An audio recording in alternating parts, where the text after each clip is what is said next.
Il ne vous aura sans doute pas échappé que depuis quelques semaines, le rond-point de la Gibertine, en haut de l'avenue Carnot, était en train d'être complètement réaménagé. La suite de la visite du jury national des villes et villages fleuris, qui avait fait remarquer le vieillissement de ce giratoire, tant au niveau écologique qu'au niveau de son fleurissement. Donc on a pris vraiment le contre-pied de ça, on s'est servi de ces critiques pour mettre au point ce nouveau projet. Donc là, dans l'esprit de ce qu'on a réalisé, on met les fleurs maintenant le plus possible en bordure. Et ensuite, au centre, on a mis vraiment des grosses pièces, des arbres qui font 4 mètres de haut pour occuper l'espace et aussi accompagné d'un kiosque, une structure emblématique, un petit peu à la manière de ce qu'on avait fait sur la rocade avec le pont du Gard. Une ville 4 fleurs, c'est une fierté, mais c'est en même temps du travail.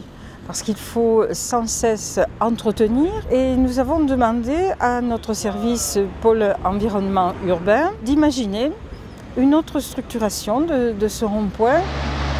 600 mètres carrés de surface quand même, donc entièrement pensé et réalisé en interne par les agents du service paysage et nature de la ville d'Alès, avec les produits de la serre municipale, de la pépinière des Astries et de la ferronnerie Sanchez, tous deux alésiens.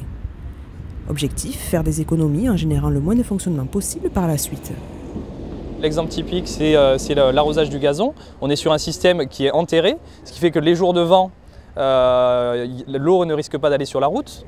Et en plus de ça, il n'y a pas de gaspillage par évaporation. Donc là, on divise par 2 la consommation en eau. C'est pour ça qu'on a utilisé le copeau pour éviter l'entretien et le désherbage, et qu'on a privilégié au centre des arbres, et qu'on a limité les surfaces en fleurissement et les surfaces en gazonnées. Cela représenterait la moitié de la consommation d'eau. C'est un système que nous reprendrons sur d'autres petits espaces dans la ville. Il faut se moderniser, il faut vraiment mettre maintenant des investissements qui sont écologiques. Également prévu dans le projet, l'accès à la nacelle qui pose le fameux plafond lumineux au-dessus du rond-point au moment des fêtes de fin d'année. Un détail qui mérite d'être souligné, puisque là aussi, une économie de 1 500 € sera faite tous les ans.